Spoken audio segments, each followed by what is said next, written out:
करायचं स्मरण.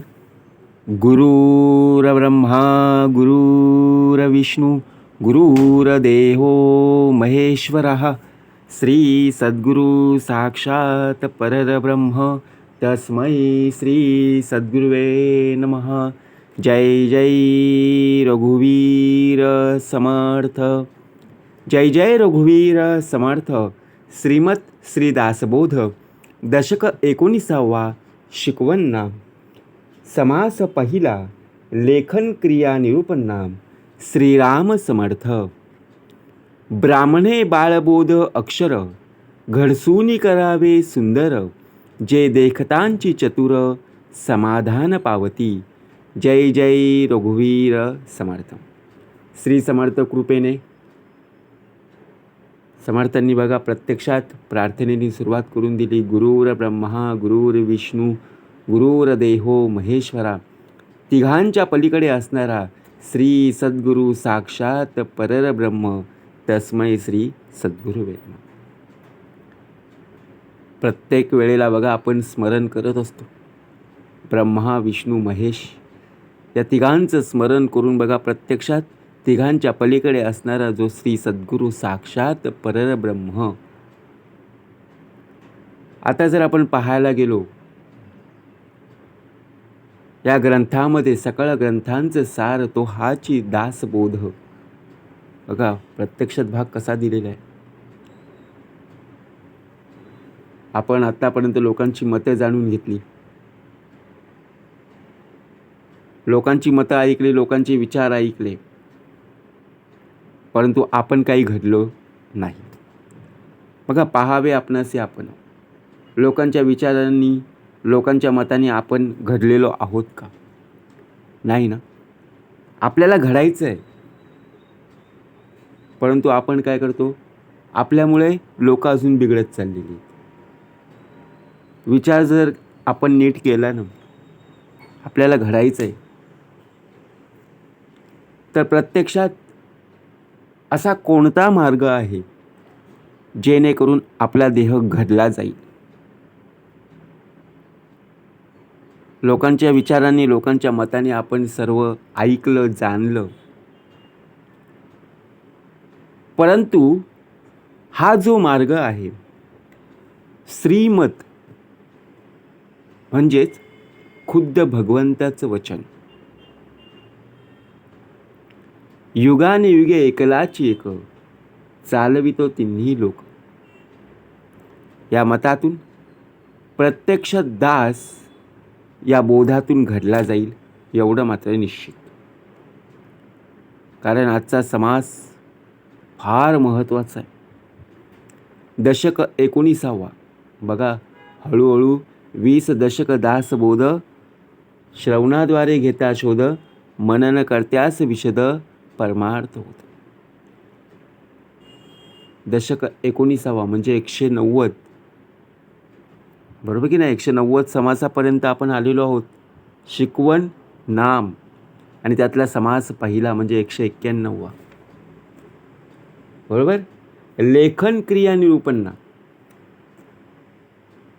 आपण शाळेत असताना उत्तम प्रकारे ज्ञान घेतलेलं आहे, शिकलेलो आहोत. कसं लिहायचं, कसं वाचायचं. आपल्या घरामध्ये बघा प्रत्यक्षपणे आई वडिलांनी सुद्धा, भाऊ असेल बहीण असेल त्यांनी सुद्धा बघा प्रत्यक्षात गुरुजन वर्ग यांनी सुद्धा आपल्याला लिहायला वाचायला शिकवलेलं आहे. आजचा समाज फार महत्त्वाचा आहे.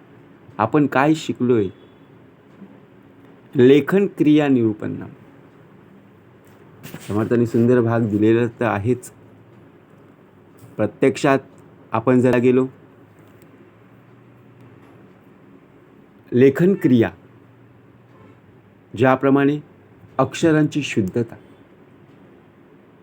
आपण जर लिहायला गेलो ना, आपलं अक्षर ज्या प्रकारे आपण एखादी नवीन वही खरेदी केली, ज्या वेळेला आपण नवीन वही खरेदी केलेली आहे त्या वहीवर पहिला जो पान असतो त्यावर आपण चांगल्या पद्धतीने लिहित असतो. पण हळूहळू बघा अक्षर बदलत जातात. असं वाटतं की पहिलं आपण लिहिलेलं आहोत परंतु नंतरची पानं कोणीतरी लिहिलेली आहेत. असं का होतं? बघा, एक प्रकारे आपण अक्षरांची शुद्धता, आपण वहीवर लिहायला गेलो ना तर आपल्याला फळ्यावर लिहिता येत नाही. बघा, एखाद्या वेळी आपल्याला टीचरसुद्धा सांगतात ना, सरसुद्धा सांगतात की बाबा फळ्यावर उत्तर लिहून ठेव. आपल्याला ते जमत नाही. तेवढे अक्षर बरोबर लिहायचं एका लाईनमध्ये. आपण लिहायला गेलो तर वरती जातात किंवा खाली तरी येतात. बरोबर असं मिडल म्हणजे मध्यम नाही ना. का होत नाही आहे? आपलं अक्षर जर चांगलं नसेल, आपल्याला काय लिहायला लागतं? दररोज शुद्ध लेखन लिहावं लागतं. अक्षरांचं सराव, बरोबर. अक्षरातून बघा, आपण लिहित असताना त्यातली शुद्धता कशी प्राप्त होईल? वाचन, लेखनाचं महत्त्व, ज्ञानप्राप्तीसाठी लेखनाचा उपयोग उत्तम प्रकारे या समासामध्ये आपल्याला समर्थांनी सांगितलेलं आहे. अक्षरं सुंदर, स्पष्ट आणि शुद्ध लिहावीत. आपण जे लिहितो ना ते बघा दुसऱ्यांना सुद्धा समजत नाही आहे तुम्ही काय लिहिलेलं आहे. मग आपण विचार करतो, अरे मी चांगल्या प्रकारे लिहिलेलं आहे तरीसुद्धा मला मार्क का कमी? कारण तू लिहिलेलं आहे बरोबर आहे, परंतु तुझं अक्षर तरी समजलं पाहिजे ना, तू काय लिहिलेलं आहेस ते स्पष्टपणे लिही. आणि त्याचप्रमाणे जे बघा, आता एखादी रिकामी जागा असेल, बरोबर, तर त्या रिकाम्या जागेमध्ये तो उत्तर लिहित असताना त्याच्या खाली बघा अधोरेखित केलं पाहिजे ना, की बाबा हे उत्तर आहे. आपण असं लिहितो की निबंध टाईप लिहितो. मग समोरचे सर असतील, टीचर असतील, किंवा बघा आपण एखाद्या वेळी आईवडिलांनी, भावांनी, बहिणींनी एखाद्या वेळी आपल्याला अभ्यास दे, काय आपल्याला कळेल? त्यांना आपण काय लिहिलं आहे ते कळलं पाहिजे. लेखन करताना घाई करू नये. समर्थ म्हणाले, तुला लिहायचं आहे ना, लिही, परंतु लिहिण्याची प्रॅक्टिस करता आली पाहिजे. तू काय लिहित आहेस हे तुला समजलं पाहिजे. आपण असं लिहितो ना, प्रत्यक्षपणे 60-80च्या स्पीडने लिहित असतो, परंतु काय लिहिलेलं आहे ना नंतर ते आपल्यालाच ओळखत नाही आहे. मग समोरच्यांना काय कळणार आहे? विचार करा. म्हणून लेखन करताना घाई करू नये. आपल्याला सुद्धा बघा, आपण परीक्षा दिलेल्या आहेत की नाही, बरोबर. 3 तासाचा पेपर असतो, 2.5 ते 3 तासाचा. त्या वेळेतच आपल्याला उत्तर लिहायचं असतं. पूर्ण जी प्रश्नपत्रिका आहे ती पूर्ण करायची असते. तरीसुद्धा आपल्याला काय वाटतं की बाबा माझं पेपर लवकर काय होणार नाही, कारण मला लिहायला वेळ लागतो. माझ्या सर्व डोक्यामध्ये उत्तरं आहेत, परंतु मला लिहिता येत नाही आहे. मग आता लिहिता येत नाही आहे याचं कारण काय? तर नसणारी प्रॅक्टिस असली पाहिजे. उत्तरं तुझी तोंडपाठ आहेत, परंतु लिहिता आलं पाहिजे ना. जर लिहिताच येत नसेल बरोबर, त्या वेळेतच तुला बघा प्रत्यक्षपणे टाईम पुरत नसेल, मग उपयोग काय? बरोबर की नाही? वाचताना आणि लिहिताना त्याचा अर्थ समजून घे. आजचा समाज का महत्त्वाचा आहे? आपण काय वाचलेलं आहोत, काय लिहिलेलं आहे, त्याचा जर तुला अर्थ समजत नसेल मग उपयोग काय? कारण आपण जे लिहिलेलं आहेत ना, त्या लिखाणाने आणि त्या वाचण्याने ज्ञान वाढत असतं. आणि त्या ज्ञानाने बघा आपलं व्यक्तिमत्व सुंदररित्या घडत असतं. म्हणून निष्काळजीपणे लिहिल्यास त्या चुका होतात व गैरसमज निर्माण होतात. म्हणून लेखन ही महत्त्वाची कला आहे. समर्थ म्हणाले, शुद्ध, स्वच्छ आणि अर्थपूर्ण लेखन केल्याने नक्कीच ज्ञान तर वाढेलच, परंतु विचार स्पष्ट होतात. आजचा समाज फार महत्त्वाचा आहे. ज्याप्रमाणे लेखन क्रिया निरूपण कशा प्रकारे असावं समर्थांनी सुंदर भाग दिलेला आहे. करूया श्रवण. श्रीराम समर्थ. ब्राह्मणे बाळबोध अक्षर, घडसूनी करावे सुंदर, जे देखताचीच चतुर, समाधान पावती. समर्थांनी सुंदर भाग तर दिलेलाच आहे, पहिलीच ओवी, ब्राह्मणे बाळबोध अक्षर, घडसूनी करावे सुंदर. लेखन ही एक कला आणि साधना आहे. परंतु ज्ञान देणाऱ्यांनी आता प्रत्यक्षात जर आपण विचार केला, बाळबोध अक्षर, सहज वाचता येतील अशी स्पष्ट अक्षर, घडसूनी करावे सुंदर. घडसूनी म्हणजे काय? नीट घडवून काळजीपूर्वक, जे देखताची चतुर, स्वच्छ असेल, नीट असेल, समाधान पावतील. म्हणजे ज्ञानी समजूतदार लोक संतुष्ट होत असतात. आपल्याला एखादं बघा निबंध लिहायचं आहे, आपल्याला एखादं उत्तर लिहायचं आहे, किंवा आपल्याला कोणी सांगितलं असेल, ते जर स्वच्छ अक्षरात जर लिहिलं असेल, त्याचा अर्थ लोकांना समजत असेल, तुम्ही काय लिहिलेलं आहे ते तुम्हाला स्वतःला समजत असेल, तर नक्कीच तुम्हीसुद्धा संतुष्ट व्हाल. आणि त्याचप्रमाणे समोरची व्यक्ती ज्यांना प्रत्यक्षपणे तुम्ही लिहून देत आहात बघा, त्यांनासुद्धा संतुष्ट झाल्याशिवाय राहता येणार नाही. म्हणून समर्थ म्हणाले, अक्षरं कशी लिहावीत की ती सर्वांना सहजपणे वाचता येतील. लेखन आपलं स्वच्छ असणं फार गरजेचं आहे. नीट समजून घेऊन बघा प्रत्यक्षपणे सुंदर लिहिणं फार गरजेचं आहे. म्हणून लेखन स्पष्ट, वाचनीय आणि सुंदर असावं. चांगलं लेखन हे शिस्तीचं, ज्ञानाचं आणि संस्काराचे लक्षण असते. म्हणून पहिलीच ओवी समर्थांनी आपल्याला प्राप्त करून दिली, ब्राह्मणे बाळबोध अक्षर, घडसूनी करावे सुंदर, जे देखताची चतुर, समाधान पावते. आपण जेव्हा लहान होतो बघा, आपल्याला लिहिता येत नव्हतं, परंतु आपली आई असेल, आपले बाबा असतील बघा, प्रत्यक्षपणे आपल्या हाताला धरून ते अक्षर घोटून बघा प्रत्यक्षपणे इतकं सुंदररित्या आपल्याकडून करून घेतलं ना, की नंतर आपल्याला त्या अक्षरांची सवय झाली. बरोबर की नाही? म्हणून प्रत्यक्षात भाग दिलेला आहे.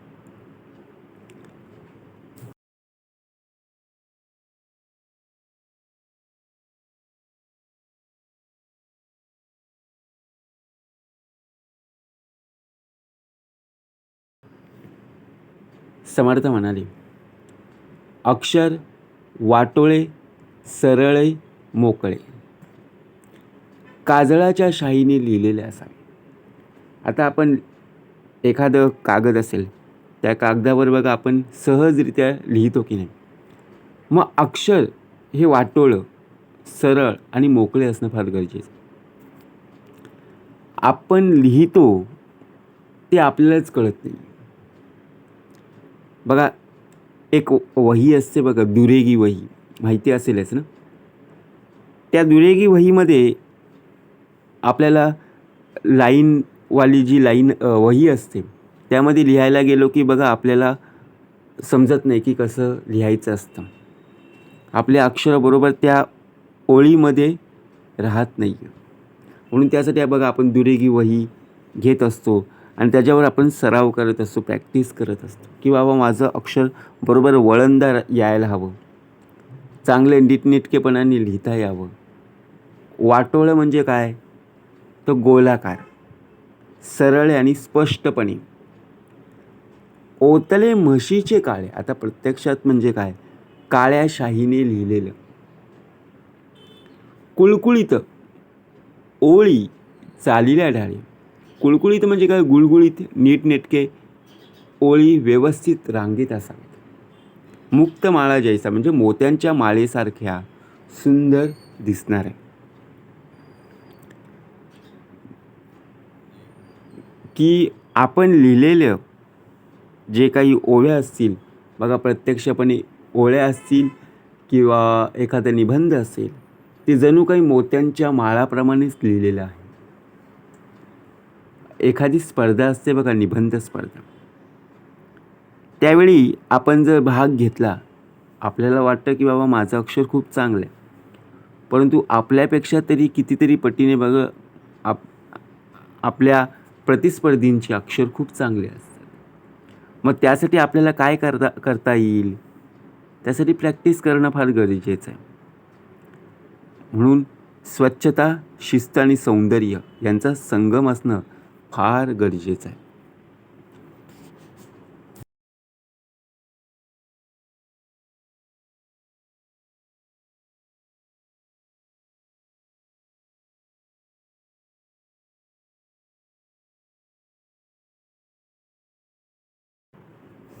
समर्थ म्हणाले, प्रत्येक अक्षर नीटनेटके लिहिलेले असावे. प्रत्येक शब्दात सारखे अंतर असणं फार गरजेचं आहे. का भाग द्यावा लागला? अक्षर मात्र तितके नीट आणि नेमस्त पैसे काने नीट.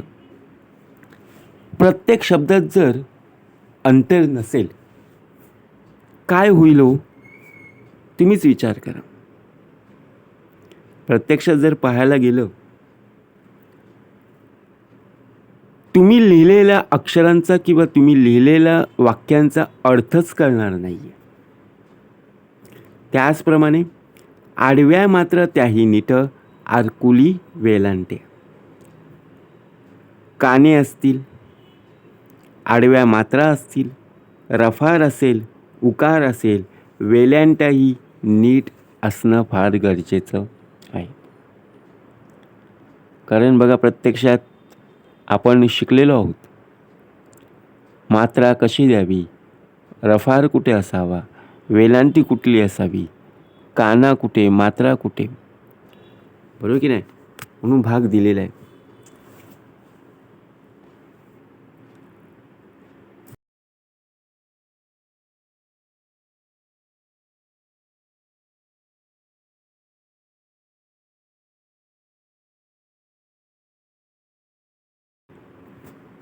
पहिले अक्षर ग्रंथाचा आरंभ करत असताना पहिले अक्षर जे काढलेले असेल तिथपासून ग्रंथ समाप्तीपर्यंत जर पाहत गेले तर एकाच टाकाने सर्व लिखाण केलेले असावे असं वाटलं पाहिजे. म्हणजेच काय, एखादी आपण प्रश्नपत्रिका असेल बघा आपल्याला सोडवायची, परंतु आपण चांगल्या रीतीने बघा नवीन आपल्याला उत्तरपत्रिका आली की आपण काय करतो, तिथे पेन्सिल घेऊन पट्टी घेऊन उत्तम प्रकारे नियोजन करतो, आखतो, बरोबर की नाही? पेन्सिलने पट्टीने उत्तम प्रकारे रेषा मारतो. प्रश्न क्रमांक किती, त्यातला गट क्रमांक किती लिहितो की नाही? मग लिहित असताना बघा आपण काय करतो, जो पहिला पान असेल किंवा दुसरा पान असेल तिथपर्यंत आपण चांगल्या प्रकारे लिहित असतो. आणि नंतर मग बघा आपल्याला असं वाटतं की बाबा आपल्याकडे टाईम कमी आहे. मग नंतर आपला उकार कुठे, रफार कुठे, मात्रा कुठे, वेलांट्या कुठे, त्या अक्षरांवर असणाऱ्या रेघा पण नसतात. म्हणून समर्थ म्हणाले, पहिल्या अक्षरांपासून जशी तू सुरुवात केलेली आहे त्याचप्रमाणे शेवटसुद्धा त्याच अक्षरांपर्यंत तसंच लिहिलं गेलेलं असलं पाहिजे. ग्रंथ संपेतो पाहत गेले, एका टाकेची लिहिले ऐसे वाटे. पहिले अक्षर सुरुवातीला जसं लिहिलेलं आहे त्याचप्रमाणे संपूर्ण उत्तरपत्रिका असेल किंवा संपूर्ण एखादं तुम्हाला निबंध लिहायला सांगितलं तर ते पूर्ण होईपर्यंत त्यामध्ये सातत्य टिकून ठेवणं फार गरजेचं आहे. एकाच ओळीमध्ये ते लिहिलेलं गेलं पाहिजे. कारण सुरुवातीला जसं आपण अक्षर लिहिलं आहे ते शेवटपर्यंत कायम टिकून राहावं यासाठी आपण प्रयत्न केलं पाहिजे. कोणतंही काम करत असताना त्यामध्ये सातत्य आणि एकसारखेपणा महत्त्वाचा असतो.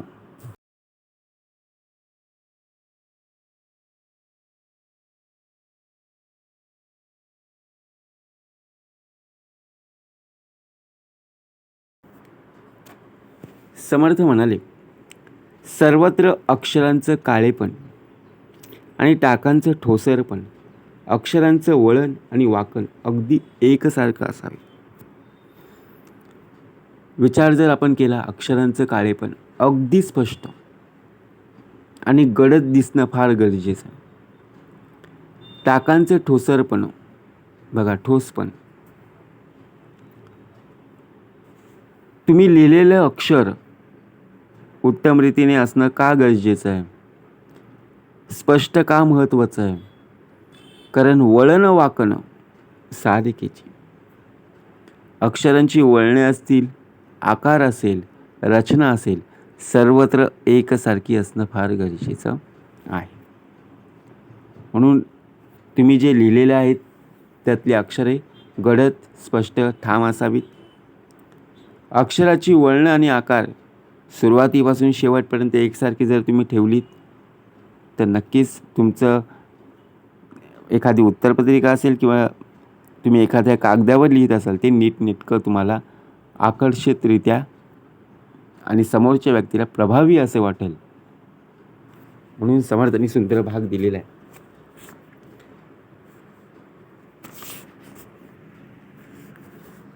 ज्याप्रमाणे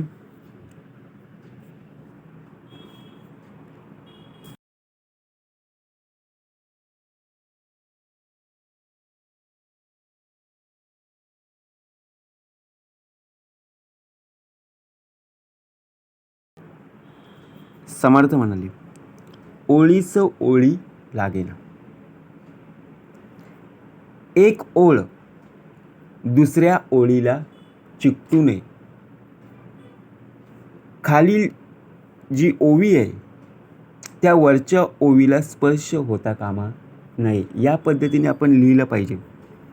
लंबाक्षर म्हणजे काय? तर उंच आकाराचे अक्षर. परंतु आपण जी पद्धत वापरलेली आहे ती योग्य पद्धत असणं फार गरजेचं आहे. कारण लिहित असताना दोन ओळींमध्ये अंतर असणं फार गरजेचं आहे. एका ओळीतील अक्षर किंवा मात्रा खालच्या ओळीला स्पर्श होणार नाही याची काळजी घेणं फार गरजेचं आहे. कारण ते लिहिण्याचं प्रमाणसुद्धा असतं ना. म्हणून समर्थ म्हणाले, तुम्ही जे लिहितात त्या लिखाणामध्ये अक्षरांची शुद्धता जितकी महत्त्वाची आहे तितकीच ओळींची मांडणीही तितकीच महत्त्वाची आहे.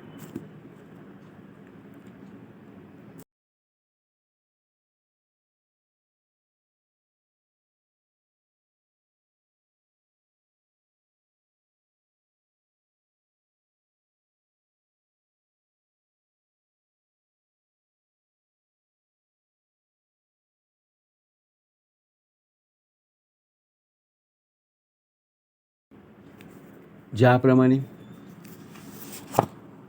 पानावर शिशाने रेखा आखून घ्याव्यात. बघा पेन्सिल असते. आपल्याकडे एखादी उत्तरपत्रिका जेव्हा येते किंवा एखादा निबंध लिहायचा असेल आपण टापटीप लिहित असतो की नाही.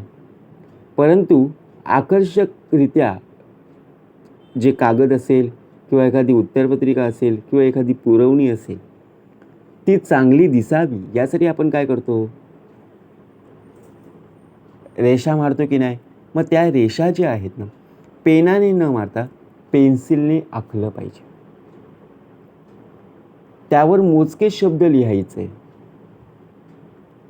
आणि सर्व ओळींच्या मध्ये सारखं अंतर असणं फार गरजेचं आहे. कमी जास्त होता कामा नये. कोठे शोधासी आडेना, चुकी पाहता सापडेना, गरज केली हे घडेना लेखकापासून. समर्थ म्हणाले, कोठे शोध. बघा प्रत्यक्ष कोठे शोधासी आडेना. आता आपण जर विचार केला शोधूनही चूक सापडणार नाही असं आपण बिनचूक लिहिता यायला हवं. कुणालाही ते सहजपणे वाचता येईल. बरोबर आहे की नाही. कारण वाचायला सुद्धा समोरची व्यक्ती ज्यावेळी वाचत असते त्यावेळी समोरच्या व्यक्तीला ते लिहिलं गेलेलं असलेलं पान सुवाच्य तर अक्षर असणं फार गरजेचं आहे. परंतु तुम्ही लिहिलेलं जे अक्षर आहे ते वाचता यायला हवं. आपण बघा प्रत्यक्षपणे असं लिहित असताना सर्व प्रश्नांची उत्तरं आपण लिहायचो.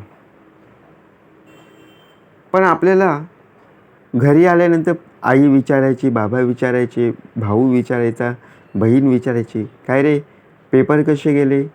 आपण काय विचार करायचो, काय बोलायचो, उत्तर काय द्यायचो. खूप चांगला होता पेपर, खूप सोपा होता पेपर, सर्व लिहिलं गेलेलं आहे. परंतु बरोबर आहे, सर्व लिहिलं गेलेलं असतानासुद्धा परंतु आपण कशाप्रकारे लिहिलं गेलेलं आहे हे समजून घेणं फार गरजेचं आहे. बरोबर. म्हणजेच प्रत्यक्ष म्हणजे समोरच्या व्यक्तीला जेव्हा तू लिहिलं गेलेलं समजेल तेव्हाच तुला मार्क मिळतील. नाहीतर आपण बघा इथे विचार घरी करायचो की बाबा मी पेपर एवढा लिहिलेला आहे, मला एवढे मार्क मिळाले पाहिजे, परंतु ते मार्क आपल्याला मनासारखे मिळत नाही आहे, उलट कमी मिळतात. मग आपण काय विचार करतो, बरोबर की नाही? म्हणून प्रत्यक्षात भाग कसा दिलेला आहे, ज्याचे वय आहे नूतन त्याने लिहावे जपून, जनासी पडे मोहन ऐसे करावे. ज्याचं वय लहान आहे त्याने जपून लिहिलं पाहिजे. अक्षर पाहूनच लोकांना वाचवावा अशा प्रकारे लिहिलं गेलं. आता आपण बघा, ज्या वेळेला आपण एखाद्या दुकानामध्ये जातो, तिथे गेल्यानंतर अनेक पदार्थ, एखादी वस्तू आपल्याला पाहायला मिळते. जेव्हा ती वस्तू आपल्याला घ्यायची आहे किंवा एखादी वस्तू बघा आपल्याला खावीशी वाटते, तेव्हा आपल्याला तो मोह आवरत नाही आहे. आपल्याला ती वस्तू हवी म्हणजे हवीच. आपण काय करतो, हट्टीपणा करतो. परंतु विचार जर केला ना, आपण सर्व प्रकारे बघा नीट समजून जर घेतलं, नीट लिहून जर घेतलं तर लोकांनाही समजेल. म्हणून भाग का द्यावा लागला, जनासी पडे मोहन ऐसे करावे. अक्षर पाहूनच लोकांना वाचण्याचा मोह होतो, बरोबर की नाही? म्हणून बहु बारीक तरुणपणी कामा नये म्हातारपणी, मध्यस्थ लिहिण्याची करणी केली पाहिजे. आता बारीक लिहिलेलं तरुणपणी वाचता येत असतं, पण म्हातारपणी ते उपयोगी पडत नाही आहे. म्हणून मध्यम आकाराचे अक्षर लिहिण्याची सवय केली पाहिजे. प्रत्येक अक्षर उत्तम रीतीने लिहिता आलं पाहिजे, समोरच्या व्यक्तीला कळलं पाहिजे. आणि त्याचप्रमाणे बघा, आपलं संपूर्ण वय निघून जातं तरीसुद्धा आपलं अक्षर कोणाला समजत नाही. का समजतं तुम्हीच विचार करा. आज जर आपण विचार केला, मध्यम आकाराचे अक्षर कशा प्रकारे लिहायचे आहेत, ज्या प्रकारे बोहते स्थळ सोडून द्यावे, मध्येच चमचमीत लिहावे, कागद झडताही झडावे न लगेची अक्षर. बोहते स्थळ सोडून द्यायचं. आपण लिखाण करत असताना सभोवती मोकळी जागा सोडून मध्ये स्पष्ट आणि ठसठशीत लिहित असतो, बरोबर. आणि ज्याप्रमाणे काही काळाने समजा कागद झडला तरी अक्षर झडू नये. आपल्याला सुद्धा एक सूचना दिलेली असते, बरोबर. काय लिहिलेली असते की तुम्हाला जेवढं प्रश्नांची उत्तरं लिहिता येतील तेवढे लिहून द्या. आणि नंतरच्या प्रश्नांना बघा तुम्हाला पुरेपूर काय मिळेल तर बघा वेळसुद्धा तुम्हाला मिळेल. पण त्याचप्रमाणे भाग कसा दिलेला आहे, बहुते स्थळ सोडून द्यायचं आणि मध्येच चमचमीत लिहायचं, असं होता कामा नये. मग मध्ये लिहून फायदा काय, चांगलं अक्षर. आज जर विचार केला तर प्रत्यक्षात ऐसा ग्रंथ जपून लिहावा, प्राणी मात्रांचं उपजे हेवा, ऐसा पुरुष तो पहावा, म्हणती लोक. ऐसा ग्रंथ जपून काळजीपूर्वक आपण लिहिला गेला पाहिजे. मनुष्य मात्रांना हेवा वाटेल.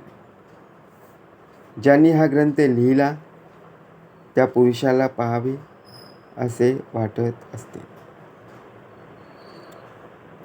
म्हणून समर्थ म्हणाले, काया बहुत कष्ट व्हावी, उत्कट कीर्ती उरवावी, चटक लावून सोडावी काही एक, लेखनासाठी भरपूर शरीर कष्ट व्हावे. आणि उत्कट कीर्ती बघा उरवावी. आपण शरीराला त्रास देतो बघा. प्रत्यक्ष जर आपण पाहायला गेलो ना, की ज्याप्रमाणे बघा आपण लेखनाच्या वेळी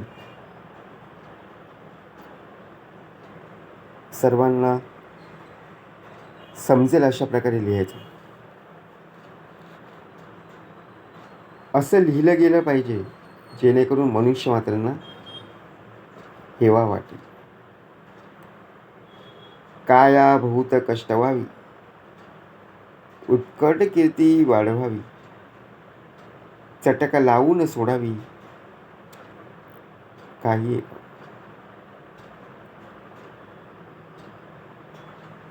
बघा प्रत्यक्षात भाग कसा दिलेला आहे. लेखनासाठी भरपूर शरीर आपलं कष्ट करता आलं पाहिजे. आणि उत्कट कीर्ती मिळवून बघा लोकांना चटक लागेल अशा प्रकारे लिहिलं पाहिजे. आपल्याला एखादी वस्तू आवडली, एखादा पदार्थ आवडला की आपण बघा दुसऱ्या वेळेला पुन्हा तिथे जातो आणि ती वस्तू असेल, तो पदार्थ असेल, ती घेऊन येतो की नाही. मग तसंच आहे. एकदा तू फक्त पाहून तर घे कशा प्रकारे लिहायचं आहे, आणि नंतर बघा, बरोबर की नाही. म्हणून समर्थ म्हणाले, उत्कट कीर्ती मिळवायची, लोकांना तर चटक लागले अशा प्रकारे नक्कीच उत्तम प्रकारे मार्ग स्वीकारला पाहिजे. घट्ट कागद आणावे, जपून नेमस खळावे, लिहिण्याचे सामे असावे नानापरी. घट्ट कागद आणलं पाहिजे आणि ते जपून नीट बघा प्रत्यक्षपणे खळावेत. त्यांच्यावर लेखन करण्यासाठी बघा प्रत्यक्षपणे लेखन करण्यासाठी लागणारी नाना प्रकारची पडझड, आणि त्याचप्रमाणे बघा कसा भाग दिलेला आहे. लेखन करण्यासाठी नाना प्रकारची सामग्री आपल्या जवळ असणं फार गरजेचं आहे. सुया कातऱ्या जागाईत, खडी घोटाळे तागाईत, नाना सुरंग मिश्रित जाणून घ्यावे. सुऱ्या असतील, कात्र्या असतील, समासफळी खळ घोटण्यासाठी चिवडा घोटला पाहिजे, बरोबर की नाही. काय भाग दिलेला आहे? खळ घोटण्यासाठी म्हणजे गम, चिवट घोटाळा. खळ लावण्यासाठी ब्रशासारखं साधन असणं फार गरजेचं आहे. आणि सुरेख रंगाचं दगड, म्हणून समर्थ म्हणाले नीट समजून घेणं फार गरजेचं आहे. नाना देशीचे वरू आणावे, नाना फळी सरळे घ्यावे, नाना रंगाचे आणावे नाना जिनसी. नाना देशातील बोरू आणलं पाहिजे, त्यातील घट्ट बारीक सरळ लिहिणं फार गरजेचं आहे. आणि अनेक रंगाचे अनेक प्रकारचे बोरू प्रत्यक्षपणे आपल्याजवळ ठेवणं फार गरजेचं आहे. आता आपण लिहित असताना आपल्याला अनेक प्रकारचे पेनं पाहायला मिळत असतील. म्हणून अशा प्रकारे लिही की जेणेकरून बघा लोकांना आवडेल. बरोबर की नाही? आता मगाशी समर्थांनी आपल्याला सुंदर भाग तर दिलेलाच होता की ज्याप्रमाणे नाना रंगाची आणावी. आपण अनेक प्रकारची बोरू म्हणजे अनेक प्रकारची लेखणी, अनेक प्रकारचे पेन आपण आणलेले आहेत. परंतु आपले जे अक्षर आहे ना ते बिघडता कामा नये. व त्यासाठी आपल्याला काय करावं लागेल? नाना जिनसी टाकतोडणी, नाना प्रकारे रेखाटणी, चित्रविचित्र करणी सिसेल. बघा आपण काय करतो, एखाद्या वेळी चांगल्या प्रकारे लिहिलं गेलं असेल ना आणि कुठे समजा आपल्या बघा अक्षर खराब झालं असेल, कुठे खाडाखोड झाली असेल, तो लगेच आपण पेपर असेल तो काय करतो, चुरगळतो आणि आपल्याच शाळेमध्ये बघा आपण जिथे बेंचवर बसायचो त्या बेंचच्या खाली आपण टाकतो. मग समर्थ म्हणाले चूक कोणाची आहे? आपली चूक आहे. कारण लिहिताना आपण समजून घेणं फार गरजेचं आहे की काय लिहायचं आहे. बरोबर की नाही? म्हणून समर्थ म्हणाले नाना जिनसी टाकतोडणी, नाना प्रकारे रेखाटणी, चित्रविचित्र करणी सिसेलल्या. हिंगुळ संग्रही असावे, वळले आळी ते पाहून घ्यावे, सोपे भिजूनी वाळवावे संग्रह मसीचे. समर्थ म्हणाले हिंगुळ संग्रही असावे. आता हिंगुळ आपल्या संग्रही असावे, वाळलेलं आळता पाहून जवळ ठेवावा आणि निरनिराळ्या शाईच्या गोळ्या वाळून संग्रही ठेवता आलं पाहिजे. समर्थ म्हणाले आपण संग्रह अनेक प्रकारचे करायचो, परंतु संग्रह करत असताना आपण विचार करणं सुद्धा तितकंच महत्त्वाचं आहे. नाण्या गोप नाना बाणसे, त्याच्या अगोदर समर्थांनी सुंदर ओवी दिलेली आहे. तगटी इतिश्र्या कराव्या, बंदरी फळ्या घोटाव्या, नाना चित्री चिताराव्या उंच चित्रे. ग्रंथ लिहून पूर्ण झाल्यानंतर शेवटी इतिश्री असं लिहिलं गेलं पाहिजे. बरोबर? त्याचप्रमाणे का भाग द्यावा लागला?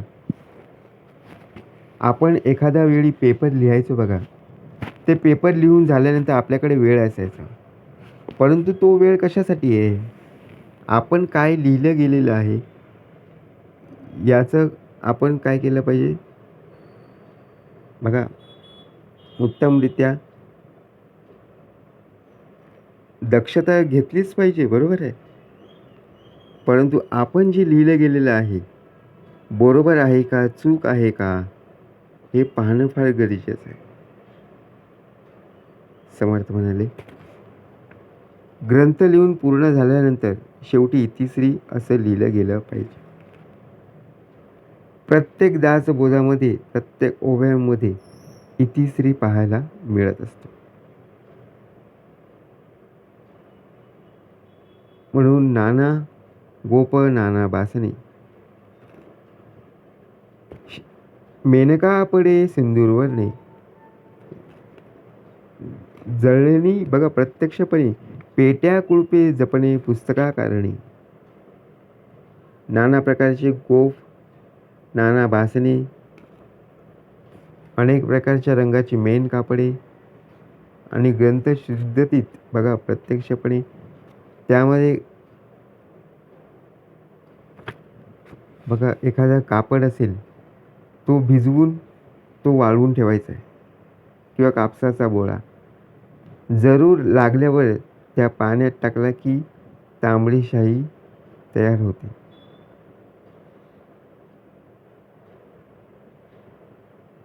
आज पाहायला जर गेलो,